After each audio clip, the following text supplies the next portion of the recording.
Okay, you guys, it is another week. I am Donovan Sadiq. I am going to do this show today, and what we are talking about is Uncle Joe Biden. For those of you guys that haven't heard, Uncle Joe Biden has put out an all-new and improved program where he's gonna, right the wrongs and make your life better. And we want to go back to the Obama days. Do we really want to go back to the Obama days? Do we really want to go back? Because white millionaires doubled, black people didn't get shit. DACA got something, the Asians got something, the LGBTQ MNOP community got something. But we didn't get anything. So as a black man, do I want to go back to the Obama days? Let's talk about it. How about that? Hey, you guys, I'm Donovan Sadiq. Welcome to the Donovan Sadiq Show. Don't believe the hype. I know people wanted me to go live, but it is kind of hard to go live and answer questions and do the show and look at the time and do all the bells and whistles that I have to do. So it's almost damn near impossible for me to do that by myself. So we're going to do this format. I know I'm on the radio. Just listen, tune in, and tell me a lot of things that you guys want to talk about. We'll chop it up and see what's happening. Welcome to Don't Believe the Hype. This is the show where what we try to do is open your eyes and have you pull the curtain and see who's pulling the levers and blowing the whistles back there, and decide for yourself what's in your best interest. Just because they put it out there doesn't mean it's true. You got to do your homework. And this show, we don't mind doing a little bit of the homework to help you out, because you will be surprised at how the black media has exposed a lot of candidates out there. And I know a lot of the, Uncle Remus and I worked with King and I did all this, point out that we're always hard on black candidates, but shouldn't we be hard on our own? If you're doing that now, representing us, and we're not getting nothing, and we're still in poverty, I think you do need to be called out. So this is what we try to do, and we're trying to open your mind and make our community a little bit better. Demetra Kay will be joining me on Thursday. She's out and about doing her thing, but she's as a resurrector, which is what we do. What resurrectors do is they raise the dead. And sometimes, you get to a point to where you get kind of frustrated with our own people because of the ignorance or the apathy that goes on. A lot of people jump on me because I talk about Generation Fail. What is Generation Fail? Generation Fail are baby boomers. These are people who got theirs and then they pulled the ladder up for the rest of us. I'm a Generation Xer. My children are millennials. So leadership has basically passed over the Generation Xers, and it's going to go right to the millennials. And it's kind of funny how the baby boomers don't understand why these millennials are, so into socialism. Well, why wouldn't they be? Because what I, as their parent, wouldn't give them, grandma and grandpa will. You'll find a lot of baby boomers raising their grandchildren. That's the problem. And since you're raising these grandchildren, they don't know what it is not to go without. They have no clue. Generation Xers, we follow basically our parents. So some of us, we know what it's like to open the refrigerator and ain't nothing in there but a jar of peanut butter. So we're the last generation to experience that. The generations after us, not saying everybody in general, but a lot of the kids, millennials, they don't know what it's like to go without. They don't know what it's like to not have a roof over their head. It's either feast or famine for them. But what I want to talk about is, so welcome to the show. But what I want to talk about is Joe Biden. If you went to his website, and it's kind of hard going to the website because everything is hidden. They keep throwing the donation thing in your face, and I'm trying to get to his policies and what he stands for. It's like, you really have to dig for it. It is really, really, really tough. But he's come out and he said, like we said on this show, you can't win without the black vote. That's not going to happen. It will never happen. You got to have the black vote to win. And black people, 80% overwhelmingly vote Democrat. And these candidates know that. The black media has exposed Kamala Harris for the side chick that she is, and she's throwing stuff up against the wall that makes no sense. housing thing, the middle class. How many black people have middle class? The majority of black people are not in the middle class. They say the middle class is about $165,000. In California, that's barely middle. I mean, there is no middle class. So how is that going to help black people? What was the first thing that Kamala said that she's going to do when she gets in office? I'm going to do DACA, And again, these politicians, they're out there and they take up everybody else's mantra. And don't get me wrong, Demetra and I say this all the time. Yes, it is a tragedy what is happening to those people on the border. But I don't have time to cry for them. I have to cry for my people being shot down in the street, my people being discriminated against, being hated on, being locked up. I mean, you're crying for these people being locked up in these prisons down there, which you should. As a human being, you should have some empathy and sympathy. But you're not crying for the black people and American citizens that are being locked up in this country. We have more people locked up in this country than anywhere in the world. And you're crying for people who are coming here willingly. But, that's your right to do so. But it makes no sense to me. But I want to talk about Uncle Joe. Uncle Joe said he's going to right the wrongs and all this other stuff. As you guys know, so I'm going to give you guys a quick synopsis of my man, Uncle Joe Biden. Because you guys can remember, he is the author of the crime bill. And because of black media putting the heat on him, he had to retract. He's like, I'm not going to apologize for that. I mean, he stood on that like a rock. He's like, no, you damn right, I'll do it again. You guys see the movie A Few Good Men? Remember Jack Nicholson was like, you're damn right I did. I called the code red. That's Uncle Joe Biden. But somebody had to pull his coat and say, look, if you want to win and get the nomination, you got to get this vote. Unfortunately, generation failures are they want to vote for Joe because, it's the Obama years and we're comfortable,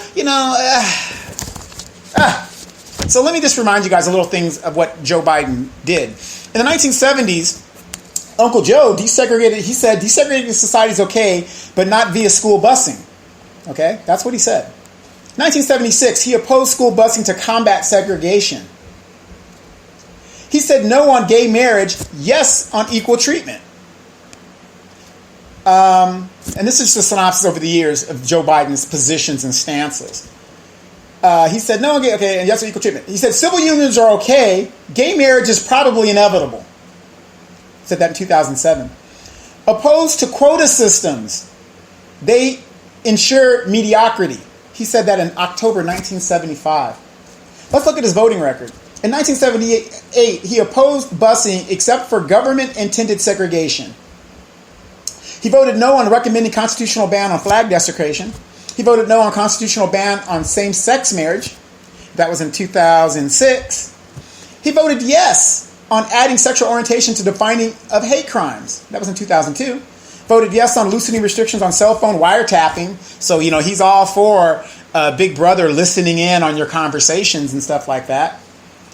He voted yes on expanding the hate crimes to include sexual orientation penalty act, creating 60 new death penalty offenses under 41 federal capital statutes for crimes related to acts of terrorism, murder of a federal law enforcement officer, civil rights related murders, drive-by shootings resulting in death, the use of weapons of mass destruction resulting in death, and carjackings resulting in death. However, he voted against limiting appeals in capital cases and also opposed rejecting racial statistics and death penalty appeals. Okay? Biden wrote he wrote the act which deployed more police officers, increased prison sentences, and built more prisons. The bill helped reduce the crime rate, but critics say that it created a financial incentive for jailing people and keeping them there for longer periods of time, which had a disproportionate impact on minorities, meaning black and brown people.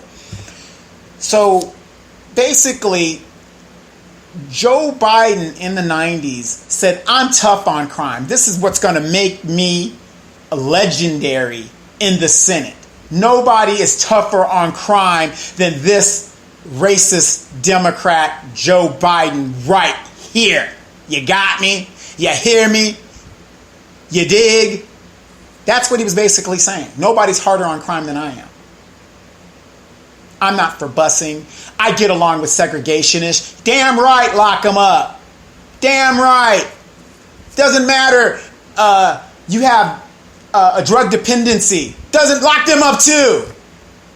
You know, lock everybody up. Okay. Biden earned a reputation for being a drug warrior, leading efforts in the war on drugs. During the 1980s crack epidemic, which he also voted CIA funds that went into these minority communities and distributed the crack and stuff and blew it out of proportion. Crack epidemic with both Democrats and Republicans were tough on crime. Biden was the head of the Senate Judiciary Committee that passed numerous punitive measures against drug offenders. In 1986, Biden sponsored and co-wrote the Anti-Drug Abuse Act, which caused a large disparity between the sentencing of crack cocaine and powder cocaine users. Black drug users use crack more than cocaine, hence they were incarcerated in larger numbers. Did he care? In 1982, he advocated for the creation of a drug czar, a government official overseeing all anti-drug operations. This led to the establishment of the Office of National Drug Control Policy for the Anti-Drug Abuse Act of 1988. The guy was horrific. He just supported this stuff, didn't care, didn't do his homework. Your excuse of, well, I went with the information that was provided for me at the time. We understand you only have an undergraduate college degree, but that's no excuse.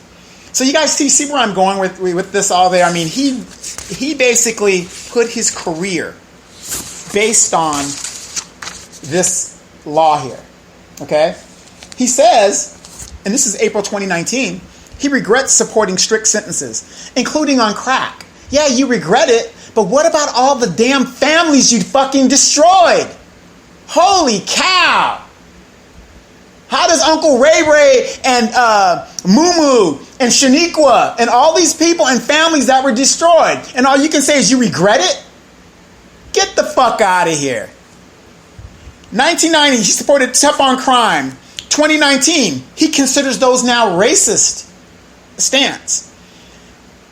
1980s, community policing worked to reduce crime rate.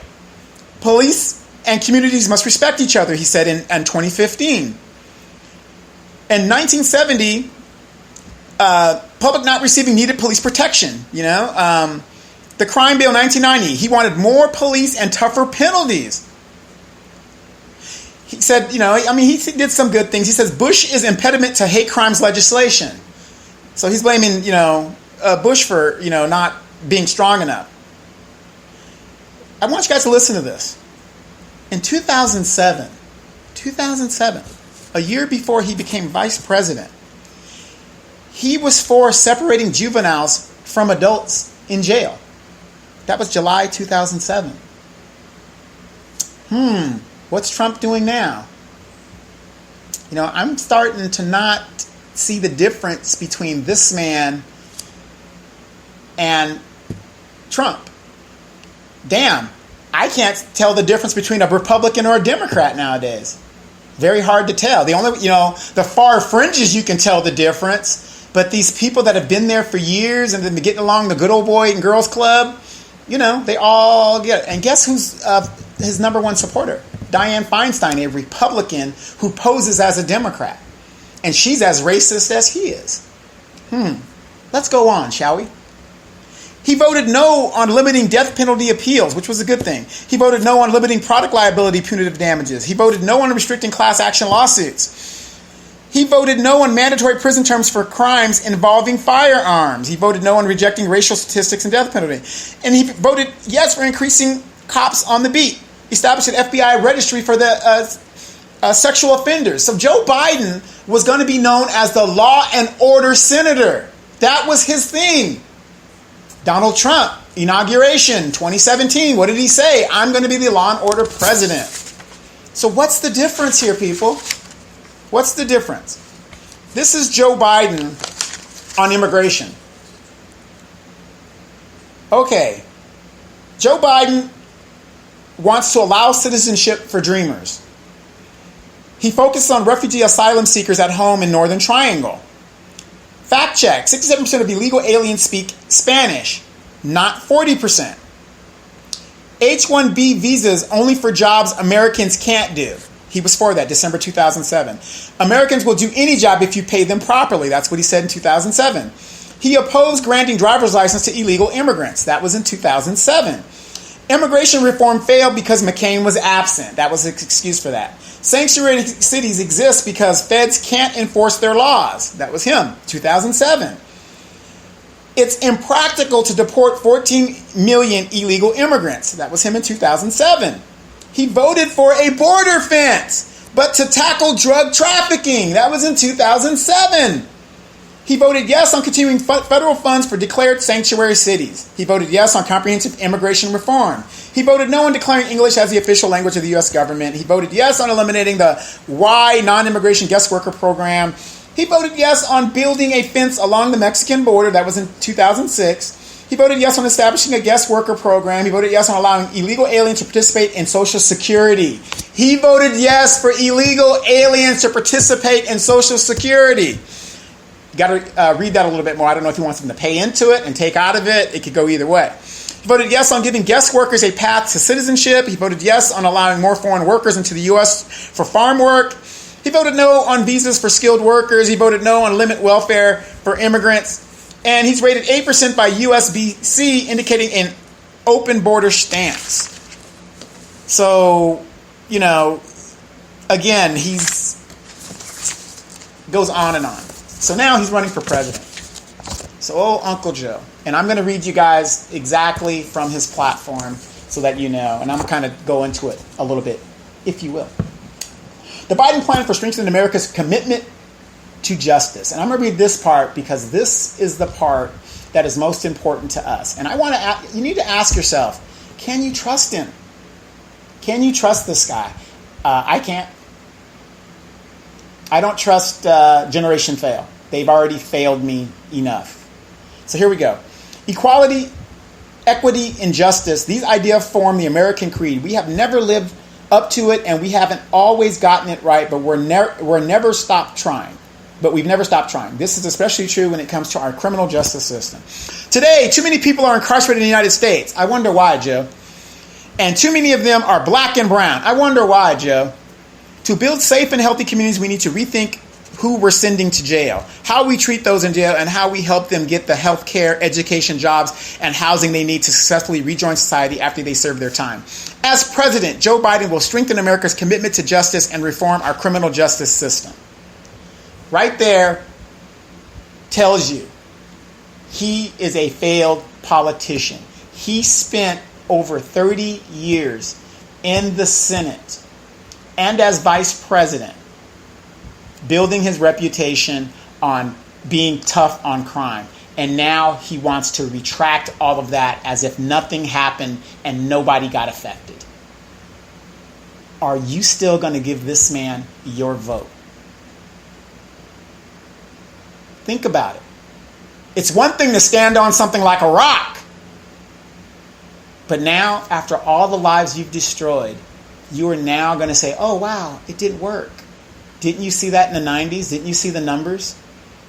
Didn't people go to you several times and say, wait a minute, this is kind of... No, you didn't care. You voted for it anyway because you wanted to be tough on crime.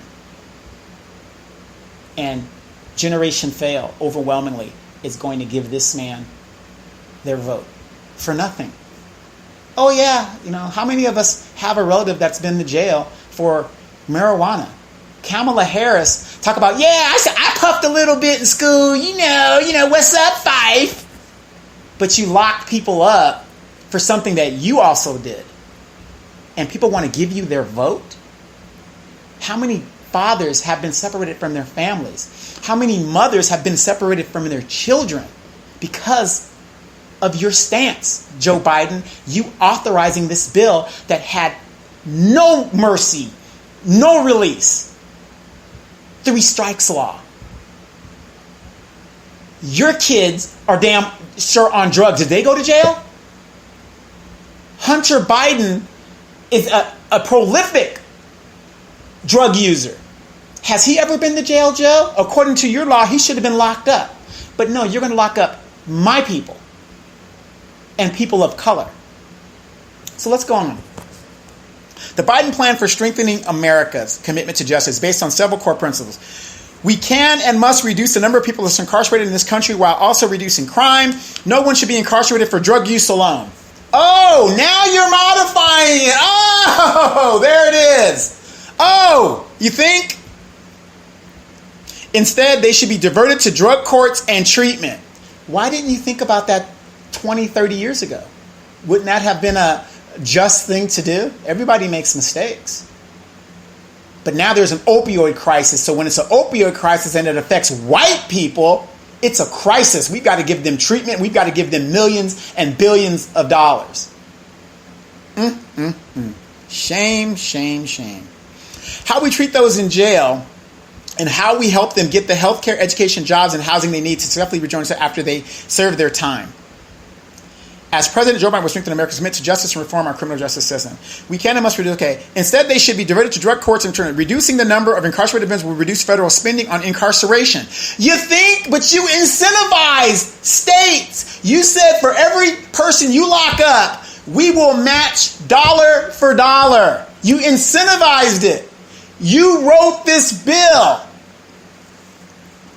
These savings should be reinvested in the communities impacted by mass incarceration. It won't. It'll go to the military-industrial complex or probably in some, person's hand to give to another country to buy their allegiance. Our criminal justice system cannot be... These people have served their time and they come back and they've got this monkey on their back. They can't get a job because they were in prison. And because they have this monkey on their back, they're forced to go back to jail or live a life of crime in order to survive. Joe, you could fool those people, but you're not fooling me, okay? I know a racist when I see it. I know a racist when I hear it. And once you get in there, I know what you're going to do. Oh, I didn't get to you this time, but, if I get reelected, then I'll take care of your situation. The minute a president gets reelected, they're a lame duck. They're a fucking lame duck. They don't have to do anything because by law, they can't run for election again. So why would I do anything for you? People, we got to start talking tangibles. I want something for my vote. So he says he's going to prevent crime and provide opportunities for all. He's going to eliminate racial disparities and ensuring fair sentences, offering second chances. He didn't say that in the crime bill. Reducing violence in our communities and supporting survivors of violence, preventing crime, and providing opportunities for all. How are you going to do this, Joe? How are you going to pay for this? Maybe if you start getting into the reparations talk and addressing the wealth gap, maybe there wouldn't be so much crime in the black communities and the brown communities so that we can catch up. But you won't do that. I'm a firm believer in that. Give everybody their fucking check and you won't see a lot of crime. You'll see a lot of people driving around in Escalades and, Nikes and living good. But, at the same time, you're going to see a lot of businesses and a lot of growth. That's just my opinion, but, So, he's saying dumb shit here. Preventing crime is the best way to make our community safer and reduce incarceration. Evidence tells us that certain life experiences are strongly accelerated with an increased likelihood of future incarceration. The percentage of girls in our juvenile justice system who have a history of physical or sexual abuse could be as high as 80 or 90%. You don't have to do a 30-year study to know that. Go into these black and brown communities and you will ask anybody and they'll tell you what the situation is. But you guys, I'm sorry, I'm just not falling for it. He wants to do a $20 billion competitive grant program to spur states to shift from incarceration to prevention. All this stuff that should have been done, eliminating racial disparity and ensuring fair sentences. I mean, he's basically retracting everything that his crime bill did. You guys read it. It's out there. It's going to... he's not saying anything new. And you know what? I'm sorry that you're willing to say and do anything to do it. It's just like Trump said in the debates a few years ago. He was saying to one of the candidates, if I told him to get on his knees right now, he'd get on his knees and I unzip my pants. That's how divergent Trump is. The guy's a sicko. But But that's politicians, a lifetime politician. When you've been in politics for 30 years and your claim to fame is I've destroyed millions and millions of people's lives and their community class. There's not many of us in the middle class. I'm not even in the middle class according to the numbers. I mean, people, we got to wake up. These people, lifetime politicians. Joe Biden has ran for president 3 times, and he's a fader. He always fades, plagiarizes. He's writing on, I was Obama's, vice president. Me and Obama are cool. And you guys got to understand. I know people think I'm really hard on President Obama, but you need to be hard because here's we were fooled. You're thinking, okay, here's some, Trump comes in there. He's a rich man by standard, and he goes, I'm gonna give tax cuts to my people. $1 trillion tax cut. Boom, done. And we give $1 trillion tax cuts to everybody. Obama comes in, gave $1 trillion, made the Bush tax cuts permanent. Propped up Wall Street, propped up the auto industry, made sure all the rich white people stayed rich. Did DACA, did the Dreamers stuff, did it for them. But then you said, okay, well, what about us, sir? We voted for you overwhelmingly. We were the ones that put you in office, massa. Could you give us a little something? A little something, massa? Didn't do a damn thing. He said, you niggers?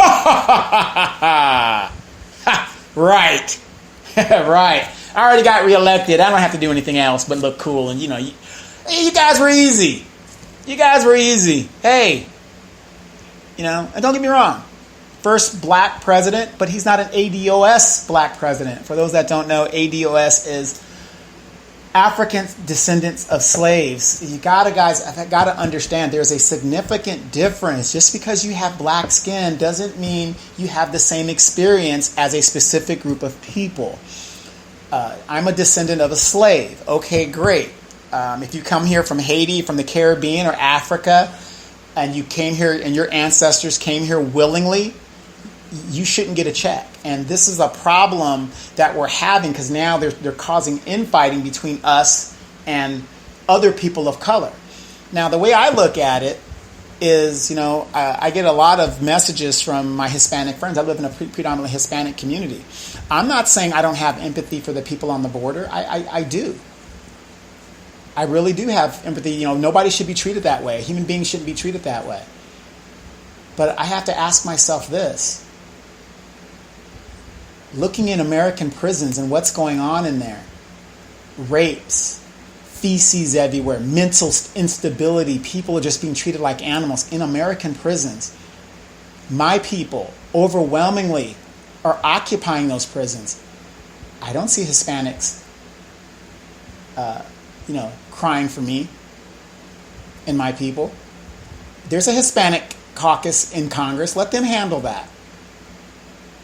The Black Caucus should be, the CBC, Congressional Black Caucus, should be looking out for black people, shouldn't they?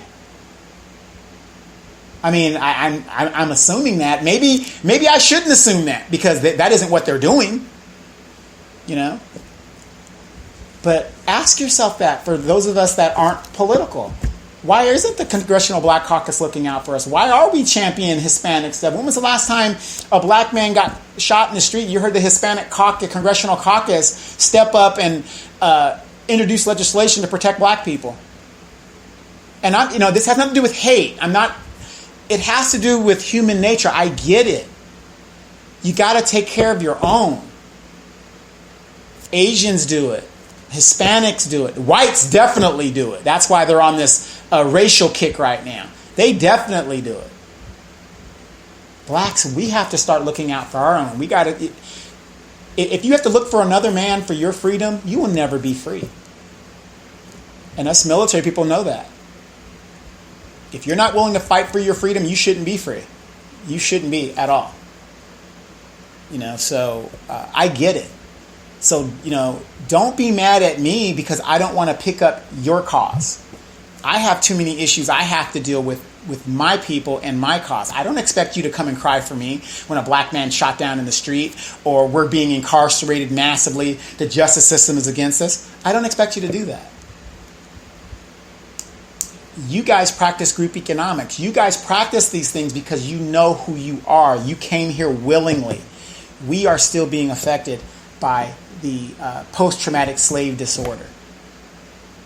And we're not going to let a person like Kamala Harris, now she's running for president and she calls herself a woman of color. Notice she still hasn't said she's a black woman. She still hasn't said that. You know what I'm saying? Notice that. We as black people have to stop grouping ourselves with everybody else. This is why they won't even address the reparations issue.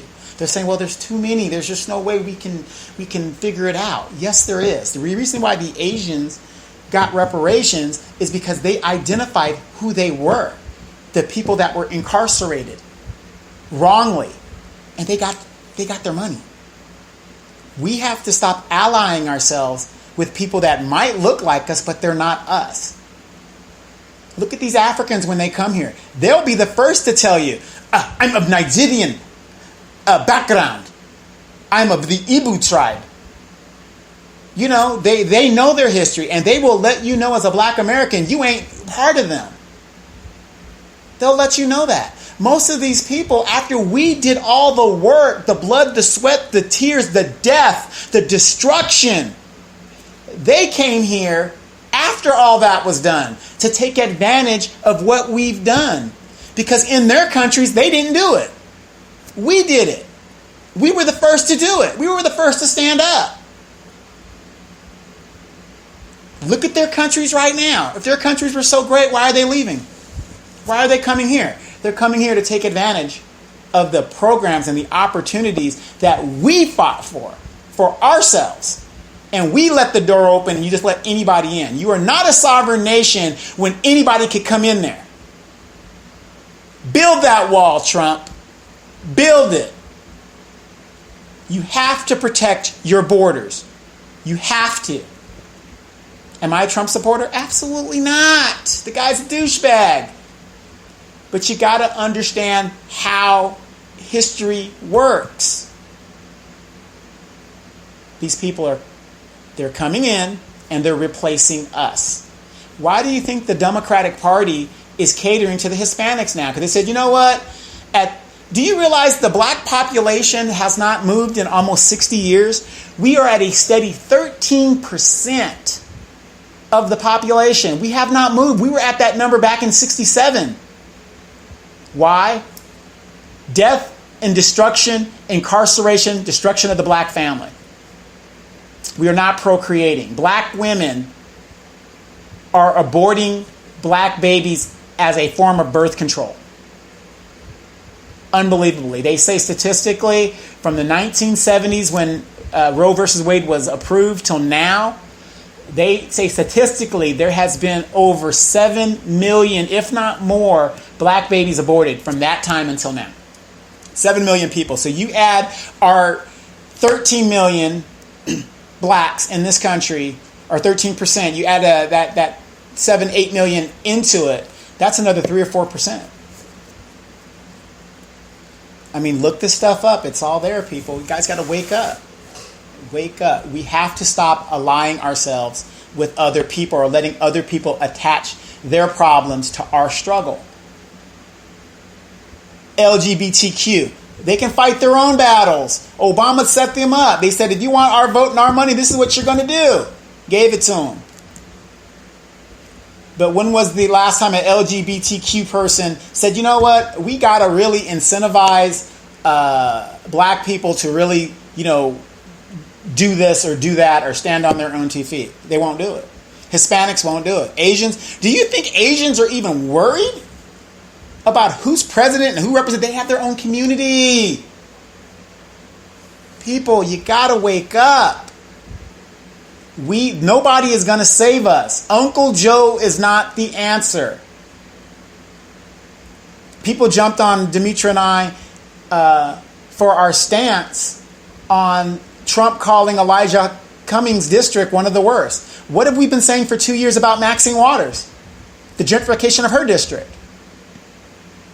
The fact of the matter is what he's saying true? Maxine Waters has been there for over 30 years. Elijah Cummings has been in his district for over 20 years. And I used to go to Baltimore, and I was in Baltimore recently in May, and it's worse. How do you explain that? But ask Elijah Cummings how many houses he has. Ask Maxine Waters where she lives.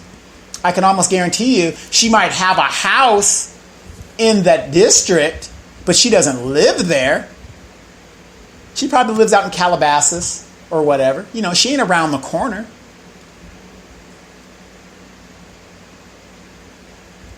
People, Uncle Joe is listening to black media just like Donald Trump is listening to black media. And we are wakening you guys up because we're the resurrectors, because we are walking around dead. We have no hope. We have no apathy. Obama came in, didn't do anything. Nothing changed for us. And there was a black man sitting in the White House. Do you think Donald Trump gives a damn about the laws and what's this, what's that? No, he's going to use the laws to benefit him and himself and protect him and himself. You know? And that's going to be the precedence for the next presidents that actually come. Oh, we got to get Trump out of there. No, you need more than that. You want my vote, you're going to have to give me something more than that. I'm not concerned about Trump. I need tangibles. I'm concerned about what is in it for me. I want something out of the deal, shouldn't you? All these promises these politicians make, how many promises have we been made in over 60 years, and how many of them have actually come true? They keep throwing us bones. They keep putting a carrot in front of us, and in the piñata. Let's Latinize it, and the piñata. What's going on in Puerto Rico is horrific. American citizens being treated that way. I stand with Puerto Rico because they're American citizens. But a Puerto Rican will be the first one to tell you, you are not of them. Fine. You're still an American. I support you in that aspect, but I'm not of their experience. I'm ADOS. You're not of my experience, so you shouldn't get a check. We need representatives that are going to represent us and hold the line. I say it a million times, and I'm going to say it again. Oh, you got these people. Oh my God, there's not enough of us. We can't do anything in Congress because there's not enough of us in there to vote. A pawn in a game of chess is a very strong piece if it is moved intelligently. White people are 50-50 split in this country. No legislation can be moved in the House of Representatives without the CBC vote. So what does that mean? Nancy, if you want to help those Hispanics on the border, illegal Hispanics on the border, what are you going to do for my people? No, those guys are just voting and to say Nancy doesn't even ask them for the vote. She just, okay, we got 80 from the CBC. That's how things operate. They don't ask for anything. And when those that don't ask, you don't receive. They can hold up legislation. Nothing's being done in the country right now as it is. But nothing can be done. A pawn is a very powerful piece if it is moved intelligently. We got a highway bill that needs to be funded. Nope, we're not going to move that. Well, the veterans need, the VA needs health care. Nope, we're not going to move that until you do something tangible for black people. You don't have to be in the majority. Be in the minority. Start obstructing, legal obstruction. Say, nope, until you give us something, we're not going to do it. That's how you move legislation. But hey, you guys, check out Demetra K on Sundays, 3 p.m. live, Facebook Live. She be talking the real. She's getting a lot of good stuff going. She's on Facebook Live, and we're also on Speaker, Spotify, iHeartRadio, Podbean, you name it. We're on all of the broadcasts, and we're definitely on YouTube, so check us out on YouTube. But I want you guys to look at the Biden plan, and at the end of this video, I want you to check out Joe Biden and what he's trying to do. He said unapologetically he wasn't going to apologize for the crime bill. But when it's politically expedient, he apologizes because he needs that black vote. You guys, stop acting like victims. We are a strong pawn. We are a pawn in the political game. You're absolutely right about that.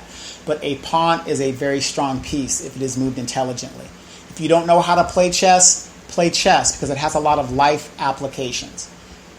I showed my sons how to play chess. I showed my nephews how to play chess because even in computers, strategic computers in the military industrial complex uses chess because it's strategic and it's outthinking. We have to start playing chess, not checkers, because lives are on the line. But check out the show on Tuesdays. Don't believe the hype. I am Donovan Sadiq. Thank you guys for joining me today. I will be putting up the Joe Biden thing. Check out his platform. He ain't saying nothing, but I'm going to repeal this. Please give me your vote. I need it to get to the next stage. Please vote for me. Do not vote for Joe Biden. Do not vote for Kamala Harris. People say, who should they vote for? Hey, I'm looking at Andrew Yang. Andrew Yang, his platform will help people. I'm Donovan Sadiq, you guys.